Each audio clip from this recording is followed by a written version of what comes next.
Kate, did you figure out the meeting ID issue you're having? Yeah, I still have Rachel's old stuff in my calendar for some reason. So Can you I thought go in I and talked to delete the it, other one. Kate? Can you just delete it? There's I been emails sent out like deleting it, but maybe I you I guys have to do it know. on your end. Yeah, it's okay. I'm here. I'm glad you're here.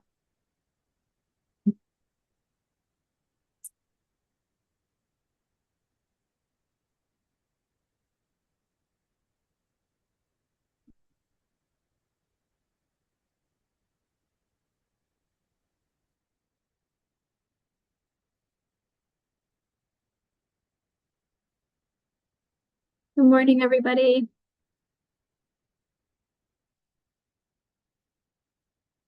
Um, while we are given another minute for people to trickle in, but if everyone wants to put their name and um, yeah, kind of in what capacity they're serving on the council that we can use as an index, that will be great. I think we're all getting familiar with each other, but it's nice to have that just in case.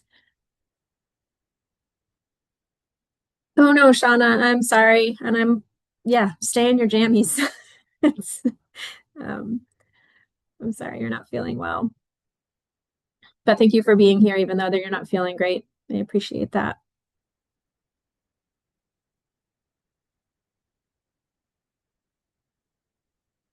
It's all good.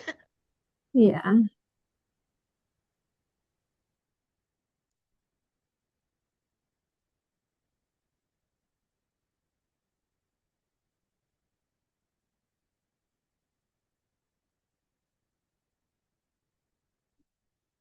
Well, a couple people trickling in.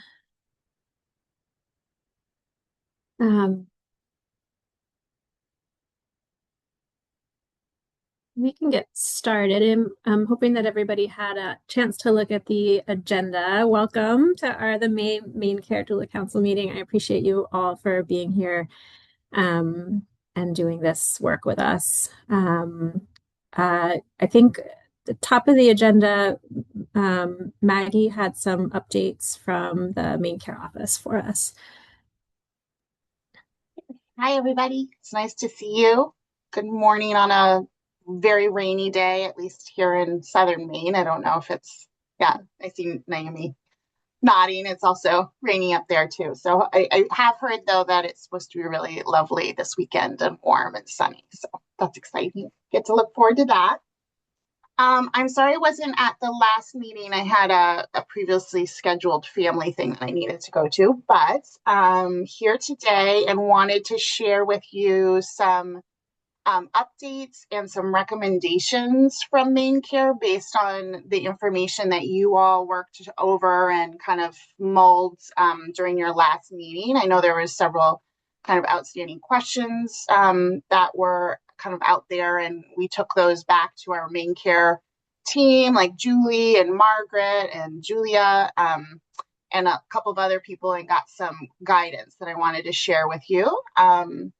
One of the things that we learned over the last month is that an important step in getting doula services ready to be a reimbursement under MaineCare is that behind the scenes, and we may have already talked about this before, but behind the scenes, there's a whole bunch of IT systems, of course, that need to come into play and need to create, for example, an actual place within the MaineCare system for doulas, and where doulas, once they are a reimbursable service, can start to submit claims to and get paid for. And so, of course, that is a huge, complicated system that I don't think any of us really understand very well, but there's a whole team that does. And what we've heard from that team is that it's important for us to get a place in line, basically, essentially, to um, get a ticket made for doula services. And that the sooner we can get a place in line, the sooner the IT systems can start working and get everything situated when it's time to actually start reimbursement.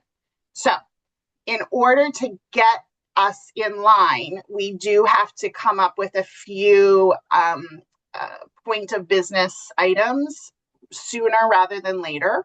And that's why we've switched focus a bit today, and we'll be talking about the way that or how doulas are going to actually charge for services and in using what kind of codes. And so Sarah and I will kind of walk you through that. But that's really, I wanted to explain kind of why we took a sudden turn towards what we're going to be talking about today is because we found out from our group kind of behind the scenes that this would be an important piece of the puzzle. Is there any questions before I move forward with kind of more information about that? Makes sense? Okay, so yeah. See people. Yeah, go Yeah, ahead, Sarah. we prepared some slides. So the Yeah, structure of this is Maggie's gonna provide some updates that we've had. We're gonna give some basic recommendations that MaineCare has about how this is structured for ease of use in that system and also for doulas. And then we have a couple of the polling seemed to work well at the last meeting. So we have some specifics questions for the council around structuring the service model that we'll do a poll on, and we can answer questions and also have discussion around that if it feels like we need that. So that's sort of what we're about to do, just to kind of give some level setting about what the bulk of this meeting is probably going to look like. And I think it would be great today if we can have all of the things that are sort of part of this discussion wrapped up so that we can submit those things and get in line for that ticket. yeah. And Accurate, Maggie? yes, very accurate. And also just wanting to be really clear that this does not, just with me coming and bringing this information, it's not set in stone. If anything feels weird or you have questions, speak up. Let's have, that's what this space is for. So, but I'll start with, see if I can, okay. So these are some updates based on issues that came up last time, from what I understand, that you all started to talk about background checks and like how that would work. And so we took that and went back to our team here at MaineCare, and we found out that any provider, and Courtney, jump into, because I know you're aware of kind of the behind the scenes work here, but any provider that enrolls with MaineCare, which you all will do as doulas, would a very basic background check automatically is run by MaineCare systems when you put in your name and you put in your information to like sign up as a provider. So there is a very basic background check that's automatically run. And if something is really off, systems will be flagged in the background and people will be notified, and we'll kind of start to address that issue. Then also you will come to a screen as a new provider where you will have to answer and attest that you are answering truthfully to questions like, do you have a pending criminal judgment against you? Have you ever been convicted of any health-related crimes? And have you ever been convicted of a crime involving the abuse of a child or an elderly adult? So those questions are just standard for any new provider who's enrolling with MaineCare, whether it be a doc, a nurse practitioner, a doula, anyone. And then that's really it that MaineCare provides right now for providers in terms of background check. And then it will be up to you all as your individual, within your individual doula practice, if you want to complete a more comprehensive background check that perhaps maybe you want to like advertise as part of your being who you are, that you know, to clients, like you could say, I've done this background check and you can see it if you want, you know, but that's not something that MaineCare will require. That's just something that you can then choose to do. And if you choose to do it, that would be something that you would pay for on your own as your own practice. Any questions about that information? Wondering if that feels okay to know and we're comfortable with it, or you're comfortable with it. Yeah, Ashley's giving me a thumbs up. Okay, Cool. All right. And all of this information will go out to you all as well, so you can kind of look at it again later, and always feel free to come back with questions. So another thing that I believe came up last time was what you will have to do federal, like from a federal standpoint, to kind of put put yourself into the MaineCare system. And one of the things that you will have to do is obtain a national provider identifier, which is an NPI, and it comes from the Centers of Medicare and Medicaid's like federal database. That's the number then that you would use to submit any claims to us. Yes, and thank you, Courtney. This is something again that's required of any provider who enrolls at MaineCare.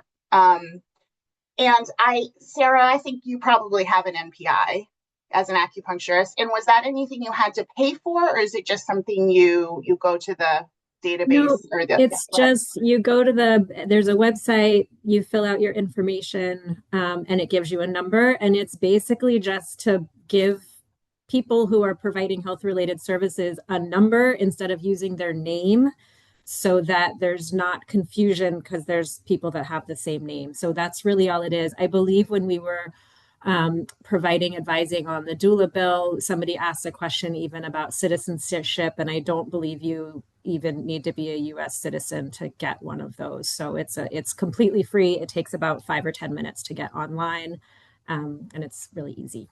And we can look into that question. So I'll just like ask Julia maybe to write that down as a question that we then investigate over the next month, if that's something you all are interested in knowing. Kate? Yeah, just immigrant folks who are eligible to work in the United States will have an ITIN. Yes, and that we'll get So to. Mhm. yeah, and so that's what folks use who, can work but don't have a social security number. So I think this would maybe folks who are all they have is an A number, then they may not be eligible. But that is probably because they're not eligible to work, is my Right, guess. right. And that leads us to this next point, which I think there was some talk about whether or not you'd have to have a social security number to enroll as a MaineCare provider. It is preferred to have that if there is not a social security number, like somebody who is in the country without. I think people who come into the country but don't necessarily have. I'm trying to think of the wording. I'll come back to that. But people who have not been issued a social security number can still obviously work and would then need to pay taxes, because really that's what it's all about, right? The federal government wants to give you that person an ITIN, which is an individual taxpayer identification number, so that they would pay taxes on any work that they do while they're in the country. So if there is no social security number, then you can use an ITIN number to enroll as a provider. And then the last thing, which I think could be uncomfortable and something to just consider, is all providers right now with MaineCare who enroll have to list a service location as part of the public record. So for a doctor, that's usually the clinic that they work out of. For a doula, though, or maybe a licensed clinical social worker who works out of their home and offers, behavioral health through their home, we have to have a service location as part of the application. And so that would be your home address. I did ask if PO boxes would work instead, and we were told no, because what it is really all about is that if there ever was an audit, if anybody ever needed to go see you or what kind of work you were doing, they would need to go to a physical location. So you would need to give the location of where you could be found to answer questions about the work you're doing. So your home address would be listed, or if that was where you were working out of, and it would become part of the public record. I will say, as a registered nurse, my home address is on the public registry for being a registered nurse. I've never had any issues with that, but it is just something to be to know and be aware of. Any questions about that? When you say it's public record, what does that mean? I guess, like, where That's does a good it question. live? At least for my nursing thing, you'd have to go into the State Board of Nursing's website. You'd have to open up a couple of different windows. You'd have to know my last name. And yeah, I think that's and my first initial, and then they would show several people with the name M. Jansen who are registered nurses, and then you would probably be able to figure out who I was, and it would have my address there. Okay, thanks. And Courtney, do you know anything more about the MaineCare system, or like how somebody might find that?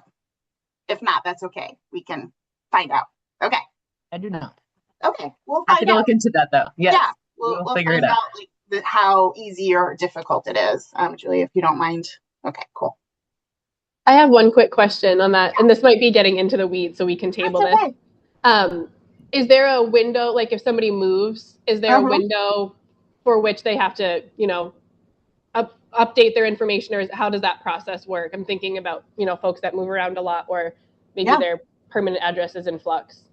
It's a really good question. I don't know the answer, and I'm not seeing any of the other MaineCare folks coming up, so we'll put that on our list to find out. I don't know the answer to that related to MaineCare, but I bill insurance as an acupuncturist, and typically with insurance companies, if you move, you just submit a change of address. Okay. They update That's it. the same process for MaineCare as well. Okay, and is there like a set time that you have to do it by? I don't have that answer readily available. I can make options, but we can bring back a concrete answer. Okay. All right. Next up. Okay. So now we're going to get to start talking about billing codes, which is part of this ticket that I've been talking about. So in order to get doula services in line for this change request ticket in the IT system, they want to know, they want to have a general idea of what doulas will be billing for. And when it comes to MaineCare, when you bill for a service, you don't do it with a whole written out description of that service. You do it with an ID code. And Sarah's going to talk more about what that looks like. And she's given some examples here. But the thing I want to tell you is that what we heard from the IT folks and the systems guys is that it's better to err on the side of more codes to begin with when we get in line. And then we can narrow it down or take things. It's easier to take away codes that don't make sense later down the road than it is to add anything. Just to give you a caveat there. So today we're going to be starting to talk about like what services we think that doulas should be able to bill for. And so what are billing codes? When providers bill insurance for care, each service they provide has its own 5-digit code. And the code also requires information about how much time or units are being billed. So there's going to be 2 types of things that we're going to be talking about today. So Sarah put in these examples. So this code T1033 is basically it means services provided by a doula giving support during labor and birth. So that code is usually only billed as 1 unit because it's allowed 1 time per client, and it covers the entirety of the labor and birth experience. Another example would be T1032, which is the code that would be used when a prenatal or postpartum visit was done by a doula. And those services are usually followed by a unit modifier. So we're going to be talking about that in a minute. Let's see, Sarah, do you have thoughts here on, I don't want to make it overcomplicated as I go through this, but. No, I think you're doing a really good job, Maggie. Okay. And I think the thing to know is that when somebody bills insurance, there's a 1-page form that you fill out that has your client's information. It has your information, and then it has this form that says, this is the date. It has a code for what service you provided, a 5-digit code. It has the place where you provided that, which is a 2-digit code that could be for the hospital or could be for, any kind of, there's a whole list of different places. And then you put in the number of units. So people tend to give birth once in a pregnancy. So you would bill 1 unit for that T1033 code. And these are just examples, just to give you all an idea of how it works. If you're doing a visit, an example would be that you use this T1032, which should be a prenatal or a postpartum visit. And then if the visit, for example, was 1 hour and the billing was in 15-minute increments, then you would bill for 4 units. And so it's the billing happens. So 1 unit is a certain amount of money. And so if you bill for 4 units for an hour visit, that amount of money is multiplied by 4. So the number of units that a doula can bill varies by state. There's no standard for that. That's something that's a state by state difference. And then Maine's limit on the number of units billed is not something I don't think we're not going to get into that today. I know that could be a big discussion, but just so you know that that's something that differs by state, and that's going to be happening later in the process. So just want to make sure today that we don't get into the weeds with talking about how many units is going to be allowed, because that will be that's happening at a later point in the discussion. Yeah, we don't have to have that information recommended yet in order to get in line for the ticket.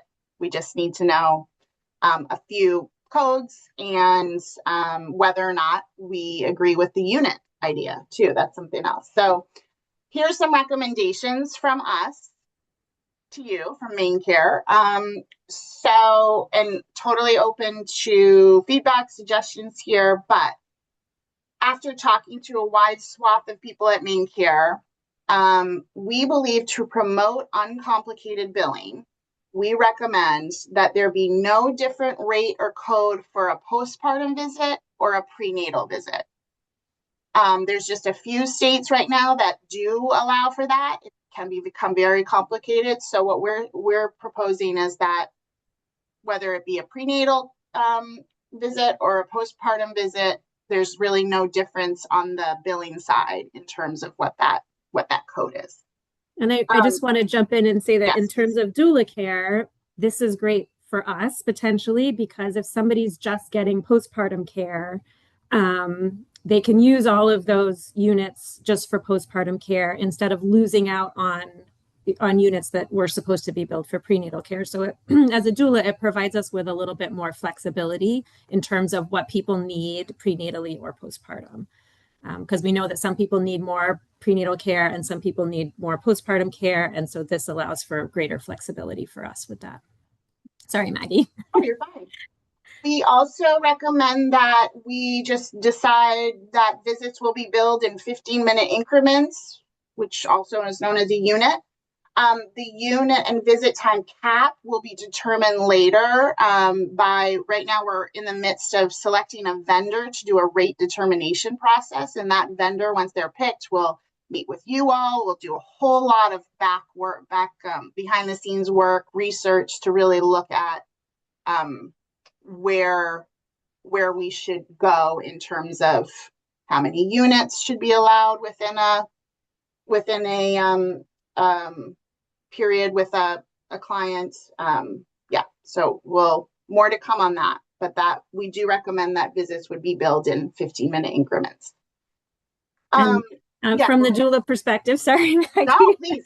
From the doula perspective, the reason why this might also be a recommendation is just because we know that visits vary in time length. And so billing by visit, you get paid the same amount for one visit, whether that visit is 30 minutes or whether that visit is 3 hours. And so billing in 15-minute increments allows us a lot more flexibility to get people what they need in terms of the time of the visit that's happening. Right. And just to say, like, the number of visits and all that stuff is something that's going to be decided later. And we're not talking like the number of allowable visits you can bill for one person under MaineCare is something we'll deal with later. Right. Like that's part of the rate determination process, right? Yeah. Okay. Right. Yeah. We're also recommending labor and delivery be billed as a separate birth code from prenatal or postpartum visits. So seeing that as a separate service.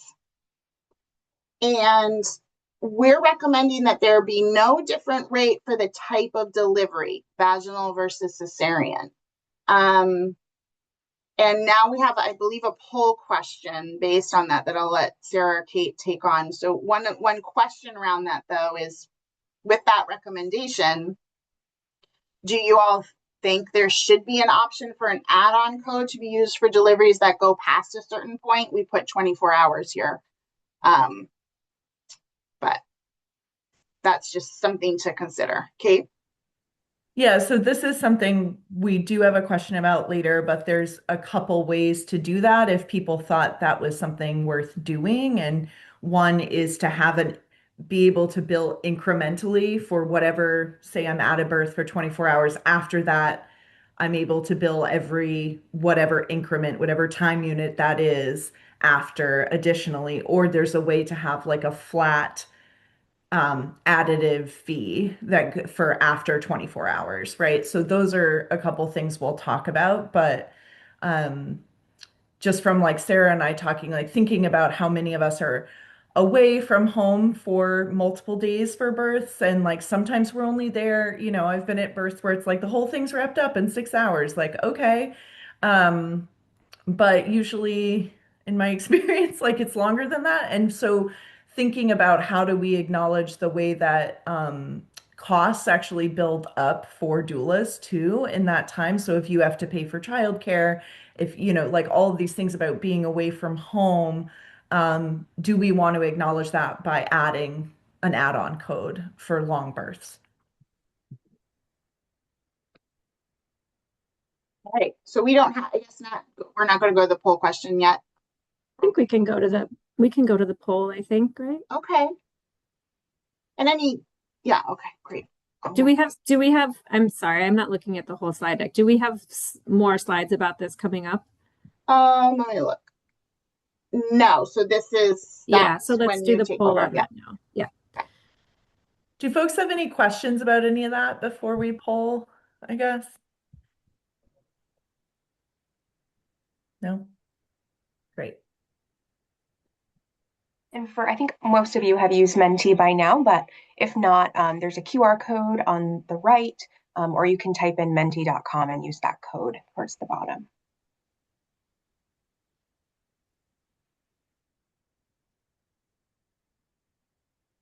And you just have to do the first poll. The second one pops up automatically. So just do that first question.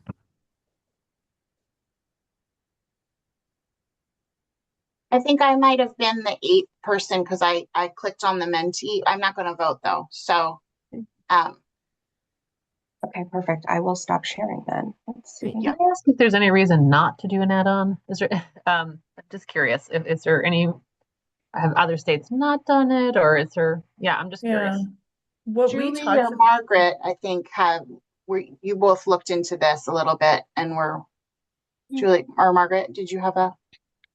There's only one. Sorry, something in my throat. There's only one other state currently, from what we've been able to see, that does do this. Okay. I think the thing we had talked about a bit was like, how does that get documented, right? And so, Sarah and I were just like, yeah, like we can ask doulas to keep records of when they arrive and when they leave the hospital, right? Like that seems pretty simple as a way to document. And so it would be like self-attestation, I think, if that happens, because I don't know that there's any capacity on the MaineCare side to do anything really different than that. Okay. That's helpful. Thank you. Sarah, would you like me to continue to share the slides and you go? Yeah, sure. Yeah, okay.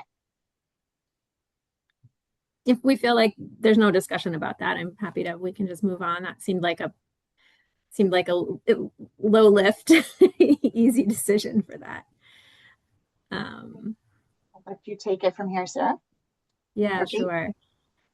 So this is a question, and Kate, I don't know if maybe you want to talk about this one, but there are a couple of states, so we can see on the right that some states are using different codes to bill specifically after all pregnancy outcomes that maybe don't end in a live birth. So that includes miscarriage or spontaneous abortion, elective abortion, stillbirth.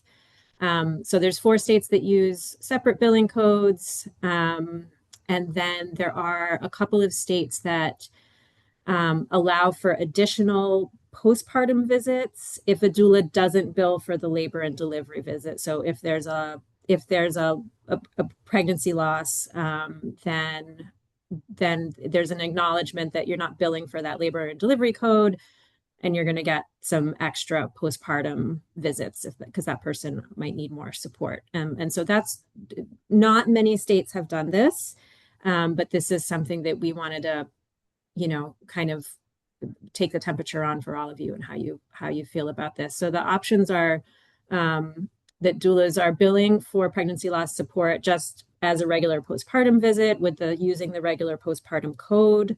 That doulas are billing for this support as using the regular postpartum code with the potential for additional visits, or doulas are billing for this support separately, so a separate code in addition to routine postpartum visits. So I know that's a little bit confusing, but if we think about it in terms of like how that translates to a 5-digit number, basically. And if we want different codes for a routine postpartum visit and a postpartum visit that's related to loss. Kate? Yeah, so I just wanted to like provide some context from like a repro rights perspective, like just like as someone who's done a lot of like policy work around abortion in Maine in the past decade, like one of the reasons in my mind, like just like to think about how data is collected, and I know we're going to take a poll, but like how data is collected around pregnancy outcomes already, um, and how identified we want that data to be. I think like those are the things to think about. Like there are, just so people know, there's already a requirement to report all elective abortions to, or all pregnancy terminations to the Maine CDC. There has been a law passed in the past few years to really de-identify that data because we're a really small state, and some of the data that was being collected, people could actually find ways to identify folks. And so there's just been a lot of work around like privacy for abortion patients in the state of Maine. And so that's just something that comes up for me about making a separate code, is that it is tied then to that MaineCare enrollee. And given our current climate, that feels like not a great idea to me. And we're already gathering data about abortions so that we have that data for public health reasons and all sorts of stuff that is really de-identified on the state level. Yeah. And I want to highlight also that if there were separate codes for pregnancy loss, it would be at the doula's discretion to bill those or not. So if we have a code for postpartum visits and we have a separate 5-digit code for postpartum visits after a loss, if the doula didn't want to bill for those loss codes, even though they were providing loss, that would be completely okay. It's just that that client would not be potentially eligible for those additional visits if you're not using that code. So that's just something that I want to highlight, that if you're working with somebody after a loss, it would not necessarily be a requirement to use those codes. You could use the regular postpartum codes. Right. Yeah. Yeah. However someone's pregnancy ends, they are postpartum after a pregnancy, right? It does not matter to postpartum how that happened necessarily. Yeah. So I think sorry, go ahead. Sarah, just like one thought as we're discussing the different code options. Sometimes we're looking at this from a data collection standpoint. I do not believe that is the intention of this particular option. When we're talking about the different codes, there's an option to provide different rates. So I just asked folks like to consider that as we're looking like, hey, look at all these different options. We're not looking to overcomplicate or like really parse things out. A consideration is just, hey, like, should compensation for the doula look different depending on this stage phase type of service? So if there is comfort with consistency, with reimbursement, we on this end have no need to overcomplicate things. Just want to make sure that by adding potentially additional codes, the reimbursement is reflective of the nature of the services provided. So want to throw that out there just for food for thought, so folks can have that in the back of their mind. Thank you, Julie. Other questions? Do we feel ready to do a vote on this, or? Yeah, they'll feel like they're ready to do that. Okay, Julia, do you want to share that?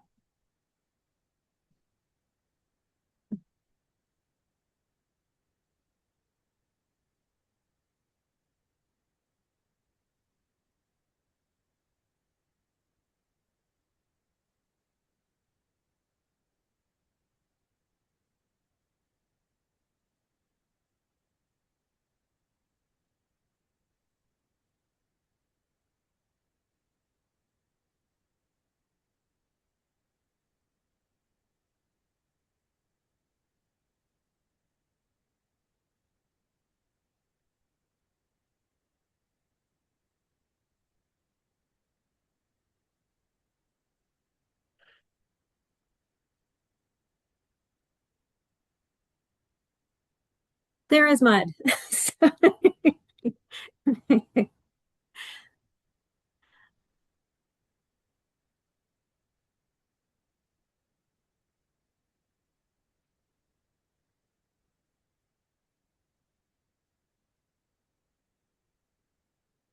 So yeah, can we talk about, it looks like there's some real Yeah. splitting of how people feel about it. So um I don't know if it makes sense to like kind of go through A, B, and C and ask if anyone wants to speak on uh A, for example. So folks who felt like doulas should bill this as part of routine postpartum visits. Does anyone want to speak to like their kind of like thinking around that?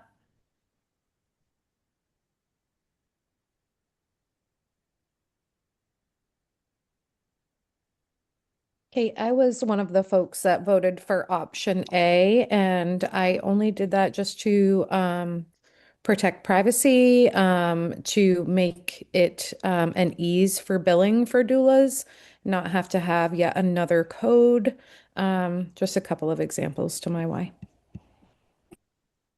Yeah.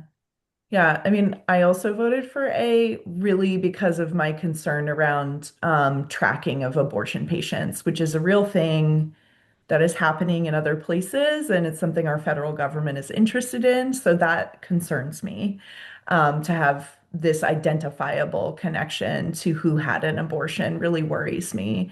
Um, so and thinking about the fee piece of it, I was just thinking like, when I sign up to work with someone, I sign up to work with them regardless of their outcome. Like I never know what the outcome will be. And so I don't, and the work is, it's real labor for the doula regardless of the outcome. And so I feel comfortable accepting the same rate for care for a loss as I would for any other outcome. Can I ask a question, Kate? Would you feel comfortable? So if these codes were all put in, you would, as a practicing independent practicing doula, you could choose not to use like the code for C if that was something that you felt strongly about. Would that feel like a good balance of the Oh, two? right. So there would be the option to have another code, Yes, but but so if you had postpartum visits available, which ideally you yes, would, yeah. So I mean, I think what's important is that patients know. I wouldn't feel comfortable if my client didn't know that I was billing something that identified them as an abortion patient. right. That would not feel right to me. And so, which code I used would in part depend on their comfort, I guess, in that case. But me personally, knowing what I know about abortion law in this country, I'm going to say I would never use such a code. Like, I just wouldn't feel comfortable. But I understand, like, wanting more visits, and the option for that. I also just say as an abortion doula, I've never charged anyone. I've never made any money from loss work. It would be great for people to be compensated for that labor, of course. But at the expense of privacy, I get worried. Yeah. Becky, I see your hand. So my question is, would that code be for anything other than a live, healthy baby? Like, would a miscarriage be the same code as the abortion? Because that's not definitively identifying someone. Yes, Right. and you're correct. It would be the same Oh, code. okay. Yep. Same That's a good code. point. Yeah. I just Yeah. want to, I know that we're talking a lot about abortion, but I just want to stress that it would be a code for, you know, all pregnancy outcomes that don't result in a live Right. birth. Right. So it's not, Yeah. we're not talking about a abortion specific code. We're talking about a loss specific code. And it's a code that would be for additional visits in addition to the normal number of postpartum visits for people that are experiencing loss and need more support. I think it's important to have that because regardless of the outcome, like how you got to the loss, um, so that it justifies those extra supportive postpartum visits. And not to play devil's advocate, but if with not identifying which way the pregnancy ended in, those that want to know all the negative things or what they feel are the negative things, and they see that prenatal care was started on this time and postnatal care started on this time, they can dig in and find out, right? How this pregnancy ended. Why was it only so many weeks, especially if we're talking about MaineCare? If they really wanted to identify that it was an abortion Right. or a That there's miscarriage, other right? ways that they could go in and kind of find Sure. that information. I Right. understand what you're saying. Right. Yeah. That's what I'm saying. So I feel like having the same code is a good thing, but Courtney, I saw you before we go to Ashley. Sorry, I saw you come off mute. You may have more information about the MaineCare side. So one thing I just want to share, because I this past year have had to send a lot of reports to the federal government for oversight or requests. Often so what we get at MaineCare is codes and claim data.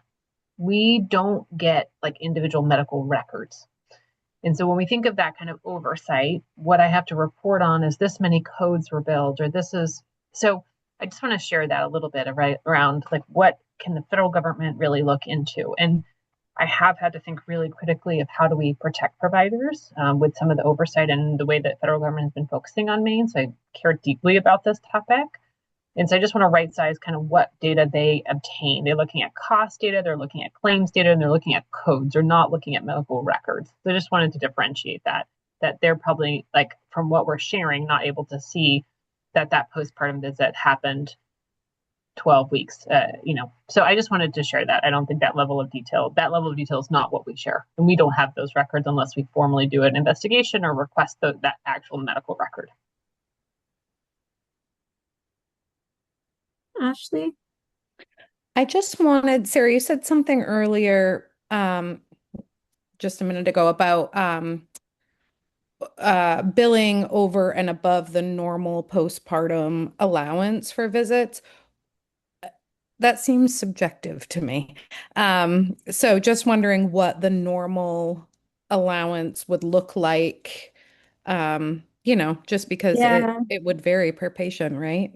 Well, that's that sort of unit and number of visit questions that we will be talking about later on as part of the rate determination process, and that changes state by state. So some Okay. states allow for 12 units and some people allow for 40, or some states allow for 40 units. So there's not a lot of norms around that. But with this specific loss code, if we say, Maine is going to allow, I'm just going to invent a number, 10 hours of support that's either prenatal or postpartum. And so once you hit that 10-hour limit, if you're going to use that loss code, maybe then you get an additional 4 hours of support with that code. So that's Gotcha. my understanding. And Julie or Margaret, if I'm wrong about that, but that's my understanding of what that looks like, is that that code would be for units above and beyond those typical Okay. prenatal postpartum number of units. Gotcha. And that would be optional. You don't have to, a doula would not have to necessarily utilize those. I see a couple of questions in the chat. Lulu was asking, would separate coding for pregnancy loss allow for potentially additional visits beyond the routine postpartum visits? And yes, that's the option we're talking about. And again, we can always remove codes later down the line if we're not using them. But if we think that we might want to have this as part of the initial ticket, that's something to consider. And then Tiffany, I'm not sure if so Margaret or even Courtney, you could weigh in on this to clarify. So far, we are only talking about CPT procedure codes, correct? Could there be Correct. a CPT code for pregnancy loss that leads to allowable additional visits in the postpartum? And then the ICD-10 diagnosis code further clarifies what type of pregnancy loss. That's right, Tiffany. We're just talking about CPT codes and not ICD-10 codes.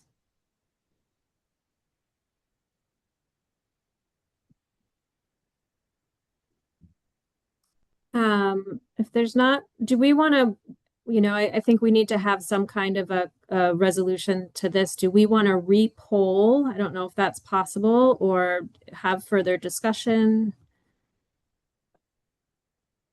Since it was pretty tied, re-polling is a baby who's in the NICU and mom needs help. I think that's a really good, I think that's a really great point and question. We can look, we can take that back and over the next month, see if that's anything that other states have done. If there is even a code like that.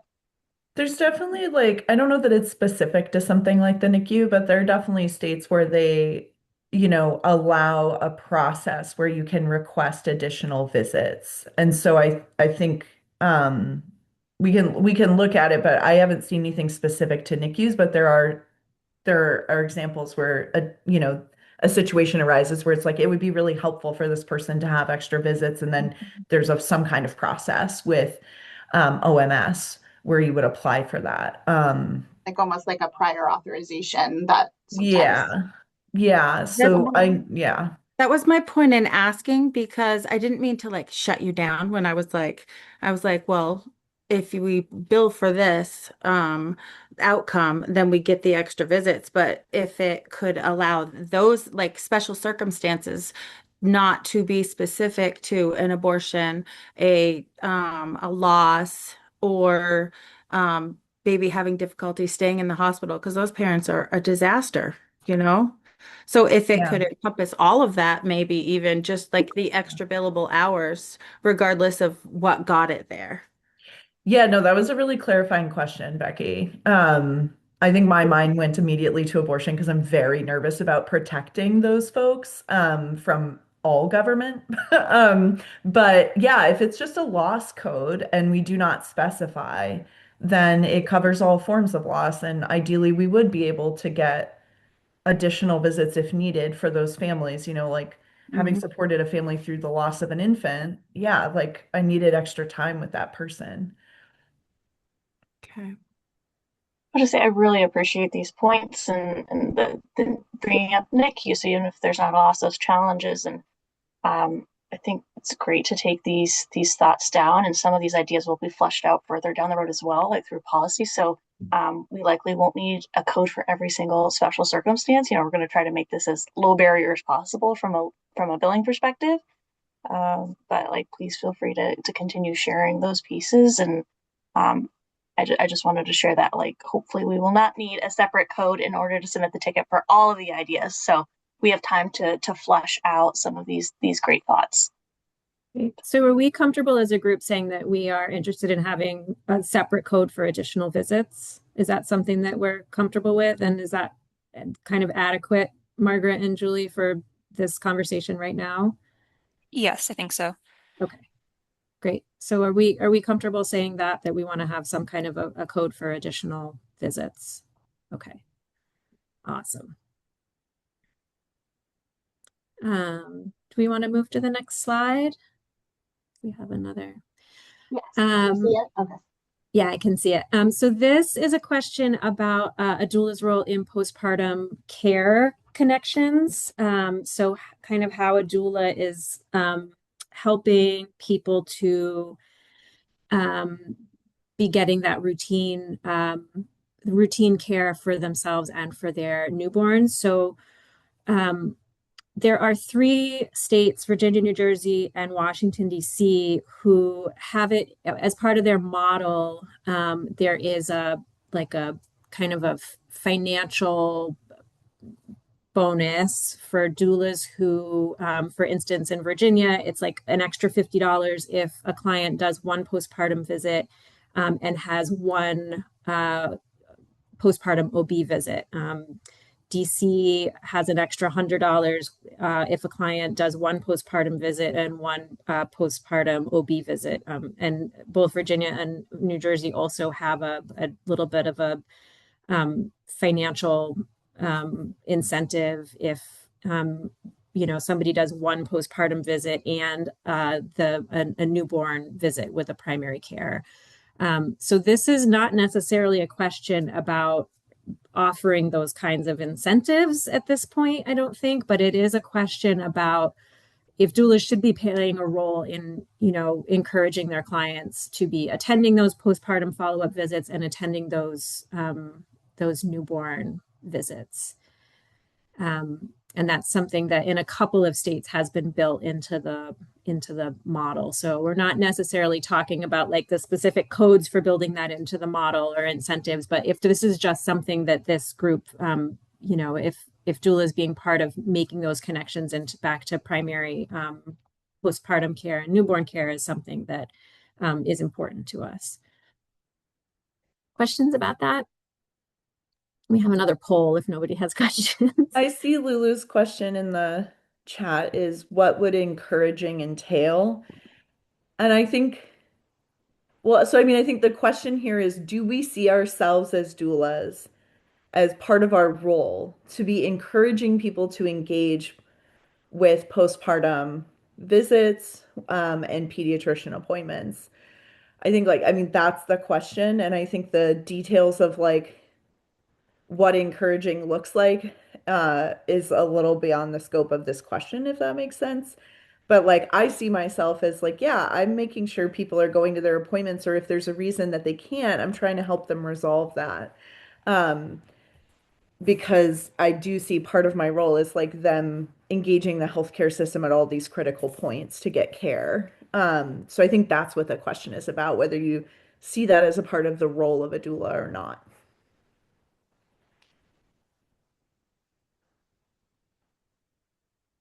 I see it as part of my role as a home visitor now. With pregnant moms and moms with kids up through the age of 6, we actually incentivize going to your well checks. We have a grant that's written that we can give gift cards for it. So I mean, anyone whose goal is to nurture these caregivers to raise kids, healthy kids, to meet milestones and stuff, it's kind of playing hand in hand to encourage them to go to these visits. I don't know. To me, it just seems like it's a no-brainer.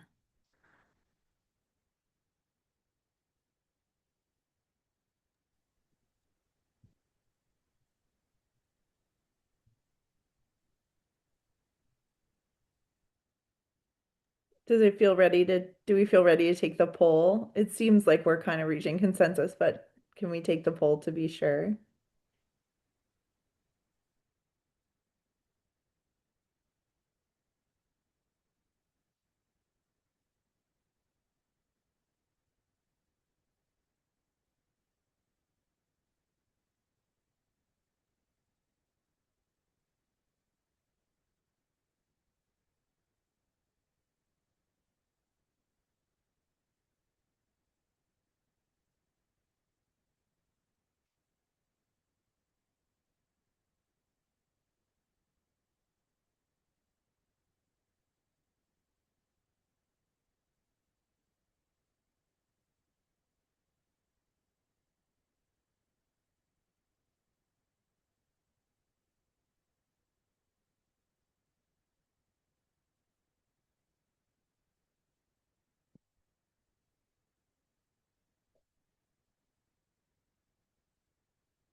Are there still folks trying to vote? Okay, looks like maybe there are still folks trying to vote.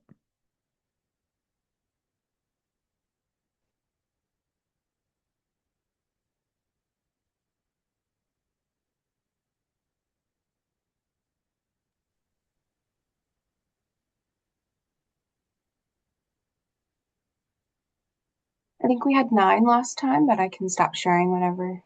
Yeah, I mean, if we don't have consensus, then we have a very strong majority. So, Great. yeah, great, good. Thank you all. Do we want to pull up the next slide? Thanks, Maggie.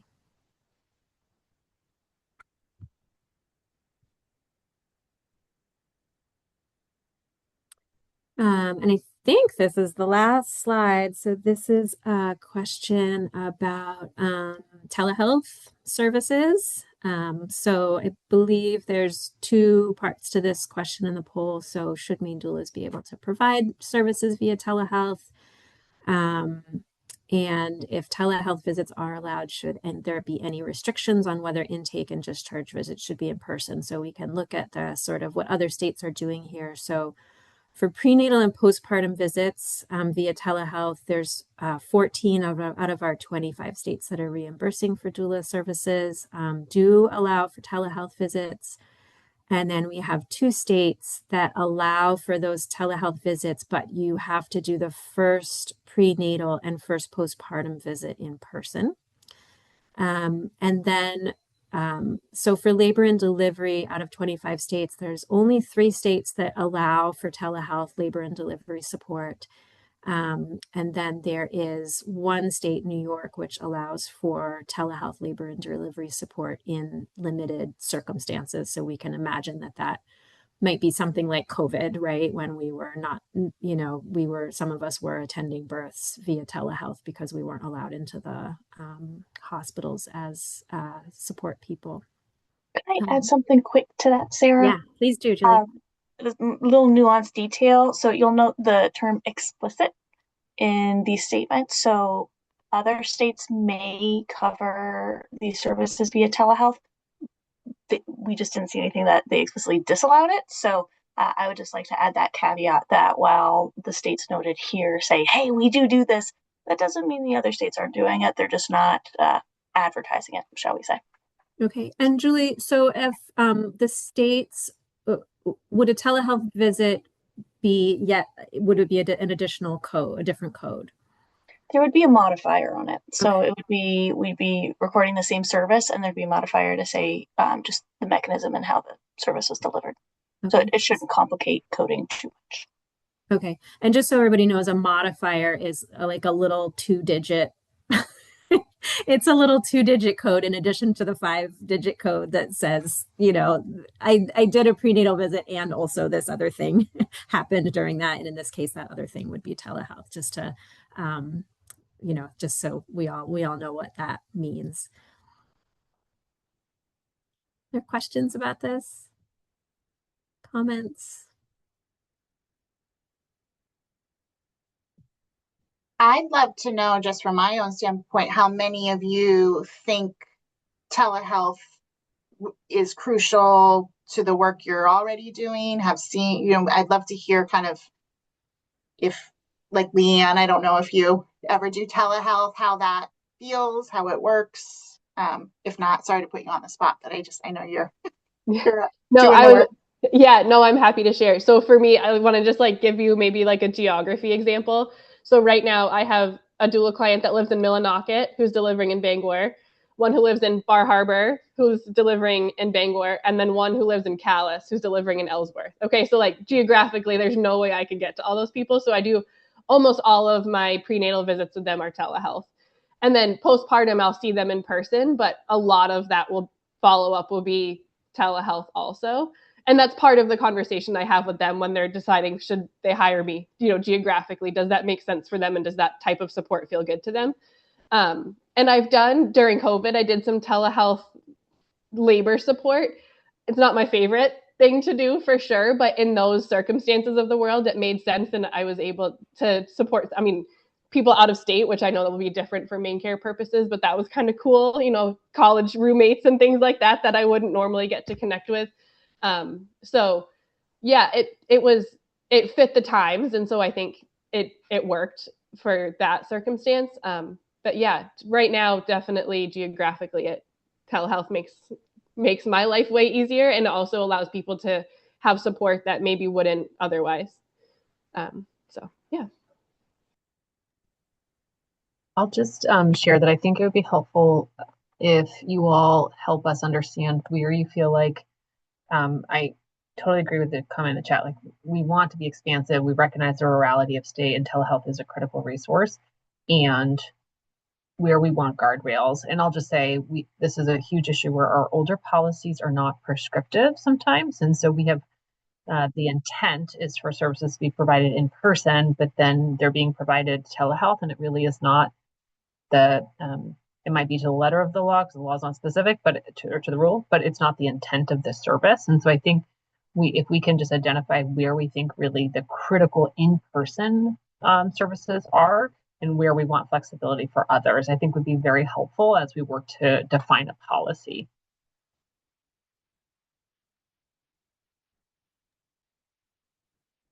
Yeah, I mean, I think I think in terms of like when we think about medical care and that happening and it not being ideal, I think there's also a difference with doulas just because people are shopping around a little bit, right? There's explicitly hiring somebody where, with medical care, especially in rural areas, if you need to see like a cardiologist, you don't necessarily have a choice of, you don't always have a choice of who you see, right? You're going to see the person that's there. And if that person is providing care via telehealth, then that's just what you have to do. I don't know if that's what you're referring to, Courtney, and I totally understand like wanting for that service, the intention for that service to be in person. But I do think that, a doula potentially would be telling clients that they are doing visits or even attending the birth via telehealth. And if the client doesn't, if that's not what they want, they're going to go find somebody else. So I also just wonder if there's a certain amount of client choice in that in terms of how they want that care to be delivered and might not be choosing somebody who's going to deliver that care via telehealth. Well, let me just phrase it a little differently. So I think when thinking about as you all as subject matter experts helping us to set what is the floor of the quality of the service. So I would say like certain things like, so we have community integrated services that are supposed to be people helping clients in the community navigate community services. So that in section 17, it's really supposed to be in person, and those were happening telehealth. And so we had to really do some technical assistance and say that's not the intent of the policy. It's really supposed to be in person. And then things like physical therapy, hands-on treatment, those are supposed to be in person. So I guess, so what I'm asking is, are there parts of this that would not meet the quality of doula services if they can't be rendered in person? So is it the consensus of the group that intake or during a labor, those would not be considered like meeting quality assurance, and we don't want to put that recommendation forward? Or does the group think all of this can be rendered telehealth and that would be a quality service and we're okay with that? So that's why we want to put that question to you all of like, what is, as a profession, we recommend that everyone is setting a standard for what should be in person and what is acceptable via telehealth. Yeah, it's tough because thinking about the workforce we currently have, there are a lot of folks who aren't going to be able to choose doulas who live near them potentially for until that workforce gets really built up. So, yeah, Like I don't. there are no doulas in and so if you want a doula and you're in a rustic county. And for a doula, so yeah, so Aroostook County, but also even like Kennebec and Somerset counties, it's really tough for people to find doulas in those areas that are not far off. But as a doula, like thinking about how much travel we would have to do to like it could be an entire day that you spend in the car and the visit to get back. And then if the reimbursement rate is the same as it would be for someone who's able to go 5 minutes down the road, that is really not properly accounting for people's time, right? And so I understand about quality of service. I think like I also did remote support in the pandemic. Like, was it what we wanted? It was not. I think when it comes to doula support, most people do want in-person support, and there are a whole bunch of reasons why that isn't always possible. And so we do the very best we can with what we do have. And I'm just like nervous about like I think, yeah, labor and delivery support is tough to do remotely. Like Lulu saying like you can't do a hands-on labor support, right? Like that's a big thing, but it doesn't mean you're not helping people in a thousand other ways. Yeah, and yeah, so I mean, I don't know, it feels tough to say we want these particular guardrails because I don't want to build something that is inaccessible to people in particularly rural parts of the state, and I don't want to tax rural doulas um by forcing them to travel in times when it's really not needed. So, and I also want people to get in-person care as much as possible. And I just don't see, I guess, like as a doula, I don't see where I would choose remote support unless it was necessary. And only if my clients agreed to that, right? Like I would always want to be in person if I can, but I think that's all of us, but maybe I'm wrong. And I think we think about it as a pandemic. I mean, I think, I'm really thinking about labor support and how telehealth labor support is not the standard, right? Like nobody wants that. Nobody wants to be doing that. And we can think about like why we would do that in terms of the pandemic, but also in a rural area. As a doula, if I get sick, if I'm sick with a fever, I'm not going to somebody's labor.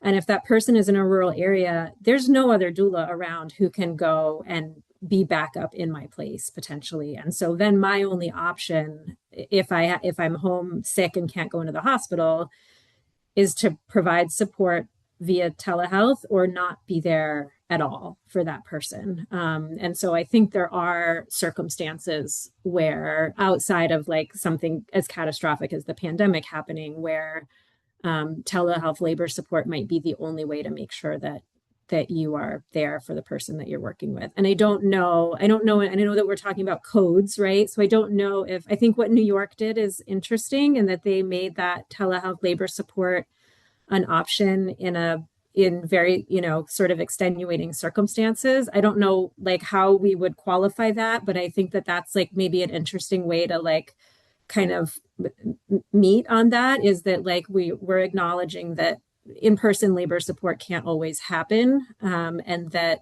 it's going to be allowed for under a specific set of circumstances. I think that also allows it to be clear that in-person labor support is preferred, is the standard, and only in those exceptions does telehealth works, recognizing like in-person support is preferred unless there are those other things. So I think that New York model is interesting for those reasons, just to like have that sort of tiered. I don't know if that complicates it, but it seems appealing to me. It complicates it, and it's still possible. So I just want to say that because, again, I'm thinking about this when we think of this to scale over many years from now, right? So it's not just you all as the expert and leaders in the state. This is creating the standard for all doulas. And so we want to think of how do we create that floor? And I think to say the intent is to have labor and delivery supported in person in extenuating circumstances that we then specify because of virality, because of a unforeseen snowstorm of whatever. Like we can say there are times labor and delivery happens 24/7. There's going to be things that come up that prevent a doula from being in person. Here are the times where telehealth support would be permissible. And I do think we can get to that level of specificity, and we have that in other policies. So I do think that kind of caveat feels better than just saying we allow telehealth in all types, because I think the hope is that we're saying, I think everyone's intent is ideally people provide that in-person support when possible, knowing that life happens and that there are unforeseen barriers. Kate? So, Courtney, when that happens, let's imagine that is the scenario and someone's trying to bill for telehealth labor and delivery support, and it's because, like Sarah's scenario, like they have a fever, they're sick, and there's no other doulas who can back up. How does someone prove that? It's in the What does note, MaineCare whatever their require? documentation have. They don't submit that in a code, but they would have that in whatever documentation that you have. Right. But like how do you document a fever? I guess You like would, I'm asking like how much burden is this placing on people and how likely are rejections? It's not, it wouldn't be a rejection. So this would just be a code that's submitted like your regular billing of service, and it would just allow us to have an auditable trail. So if someone, I'll give an example. So Section 17 is supposed to be in person, and then we had an organization that was doing all telehealth, 100% telehealth, and we're like, not everything can be like every single circumstance be exceptional. So then we had to go through program integrity and look at all the charts, and they did document the reasons why. And so it's really only becomes we need that documentation as a backup. Okay. So it would not be something that gets reviewed on an individual level. It's something that would have to be auditable in the future if Okay. it's a pattern over time. Okay. And yes, we have pay parity for telehealth and in person. Can you say more about what that means, Courtney? So you get the rates are the same. I also wonder too, like our Bangor hospital only allows two people in for birth. So what if they want like their partner and their mother, but they still want doula support?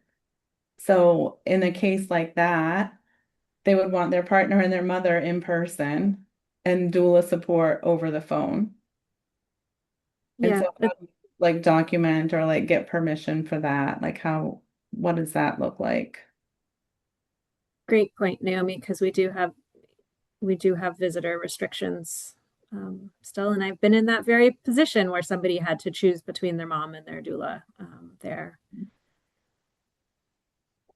I think one of the other components here is patient choice. And so if that's what the patient chooses, then that can be part of what is documented.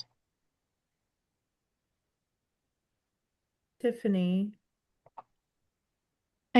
I think like just to check even my own understanding, I think what I keep hearing Courtney say is that you would still bill for telehealth, whether it's because you have a fever, because there was a snowstorm, because the client has chosen for telehealth.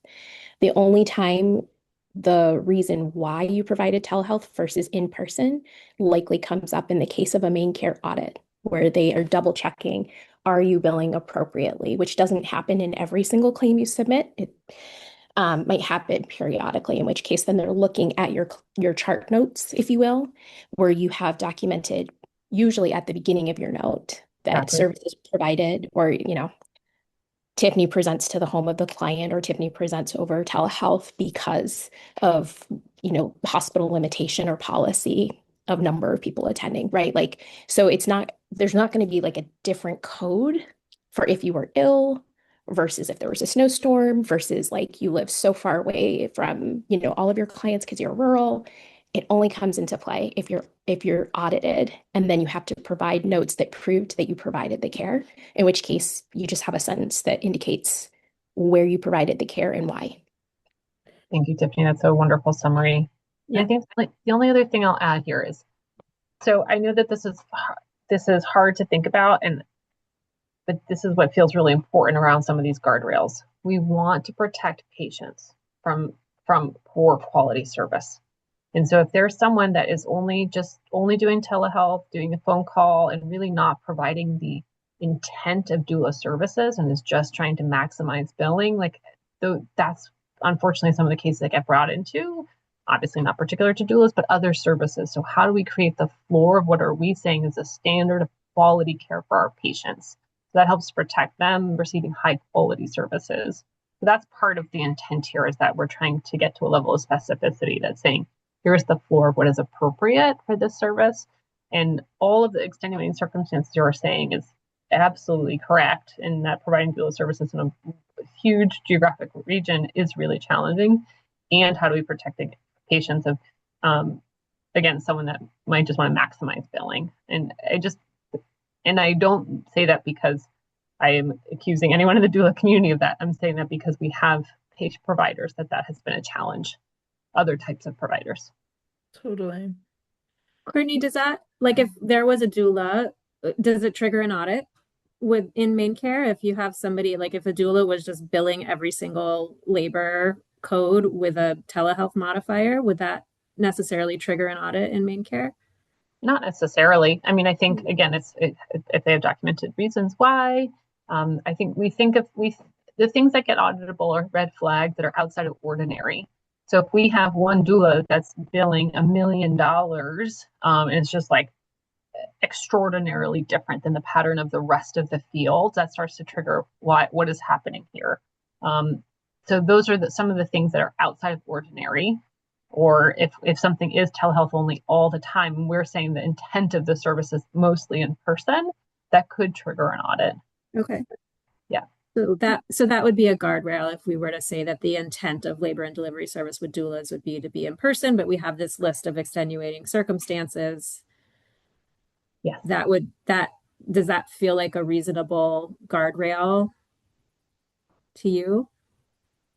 I'm looking at my policy folks here too. What are your thoughts there? Yeah, because that'll come down to the policy. Yeah. Yeah, we have some lovely cookie cutter language that we can apply here that we've found success with in other services. So that does feel doable. And when we get further down the road, we can make sure we have that conversation about what circumstances we do want to create exceptions for. Absolutely. So this means there would be there would be a modifier for telehealth on a prenatal, postpartum visit or an L&D code. Okay. Yeah, I mean, I think that makes a lot of sense. And yeah, thanks for the context around like, what are we talking about? And like, yeah, I mean, I actually think when something like this opens up, like there is a possibility for people who just want to benefit themselves, right? Like that's always a possibility. And I think what's important for doulas in this space to recognize is like this is going to be a culture shift for doulas to do more charting, more documentation than we may be used to. I don't know what other people's practices are, but it's like not every doula does this in the same way. So people who are going to be MaineCare reimbursable doulas will need, I think there will be some technical assistance that maybe like the Maine Doula Coalition's providing or whatever, or who knows, around like what are norms to make sure that if there is an audit, you're prepared and you have the documentation necessary to be able to enter that process. And that's just a culture shift for a lot of us, I think. It can also be part of this council's work later on too, if we decide we want to keep going with the council after 2028. I mean, those are all things that we would love to have input on and have be led by you all.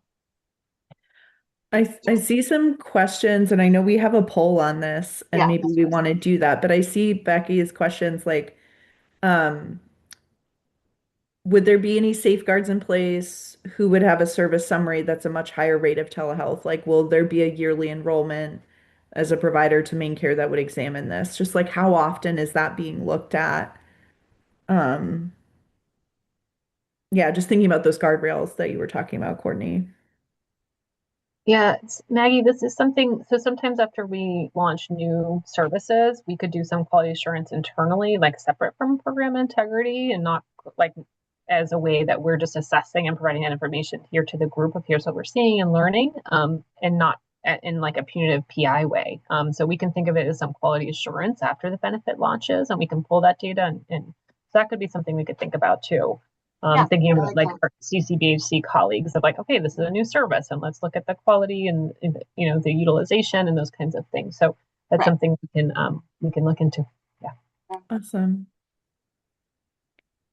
Yeah, and just also to level set with TEMA, there is funding. We have set aside funding not just to get us through the reimbursement to happen in 2028, but also to support enrollment and like Courtney was saying, quality assurance, improvements, pathways. So there is funding for us to continue that work for many years. So this is not a one and done. Ongoing. Awesome. Should we do the poll just to like wrap up this discussion and see where we're at? I just want to thank everybody at MaineCare too for taking the time to like have these detailed discussions with us and provide so much information about what's happens on your end. It's really useful. I'm learning a lot being here, and I just really appreciate the collaboration and the patience.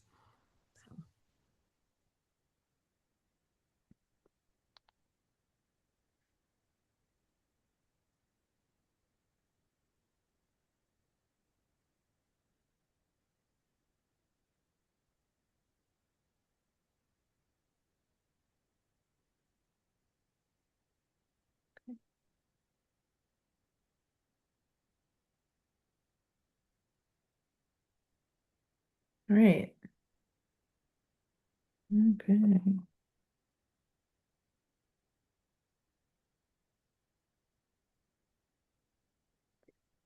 But let's send them in like in the Menti poll. We didn't necessarily ask. We asked about those sort of first postpartum and prenatal visits being in person, but we didn't ask specifically about labor and delivery.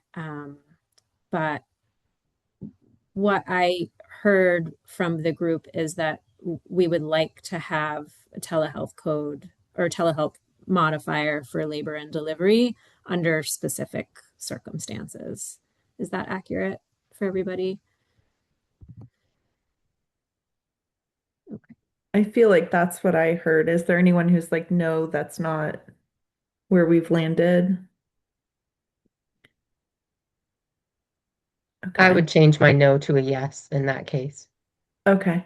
Great. Thanks, Shauna. And Sarah, we had one more question around safeguards, and do you want to go on to that, or should we end the poll now? Oh yeah, I didn't, sorry. No, that's okay.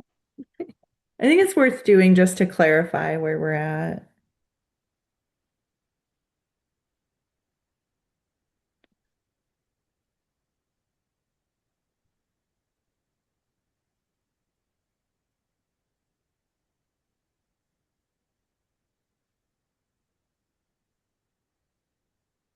Great. I'll stop sharing. Thank you.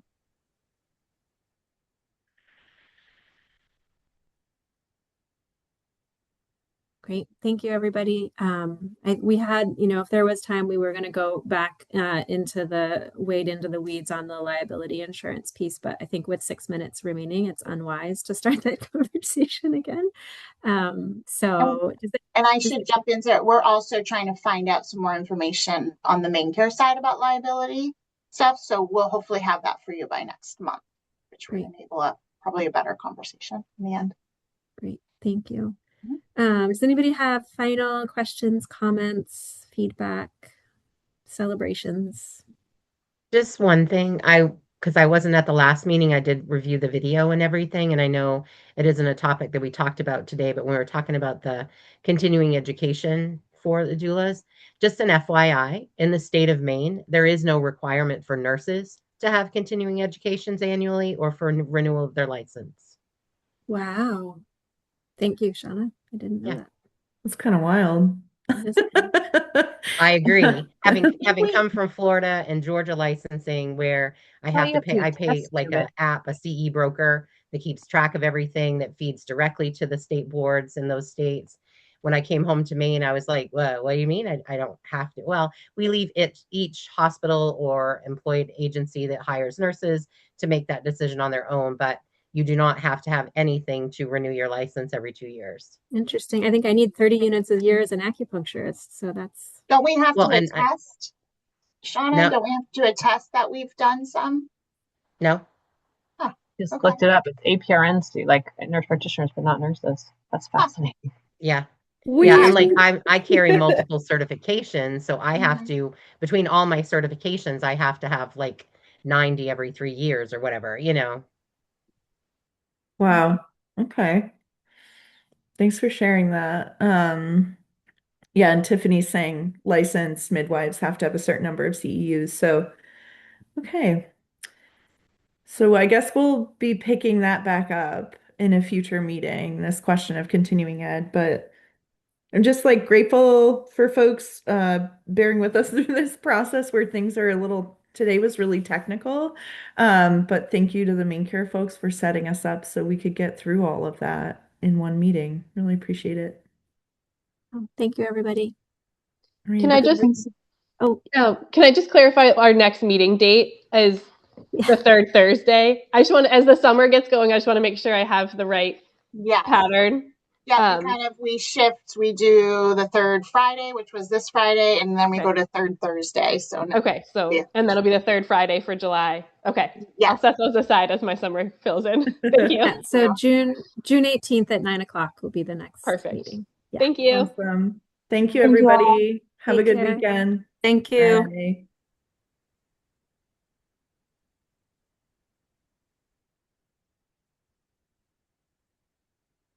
You want to Becca? I thought that went well. Yeah, I think it went well too. Okay, good. Yeah, good. All right. So we're meeting next week, I believe, to check in or not. We have the RFQ meeting next week. Oh, right. Julia Okay. moved our weekly meeting till the 28th, I think. Do you want to maybe connect with Kate and send us an email and also send it to Margaret and Julie with things that you remember needing to follow up on, like that our team should follow up on? I mean, I think there were. Oh, I asked Julia to write it down, but I'm hoping Julia. yeah, I can touch base too with Julia and have her. Maybe I'll do that. I'll have her send an email that says, here are the things that we were thinking of that we have on our list. Is there anything else you want to add to it? And then we'll ask Margaret and Julie if there's anything they want to add to it, and then we'll start working on that piece. Yeah. Okay. I think that sounds good. Yeah. Great. Thanks, Good work. Maggie. Yeah. Have a good weekend. Happy Friday. You too. Bye. Take care.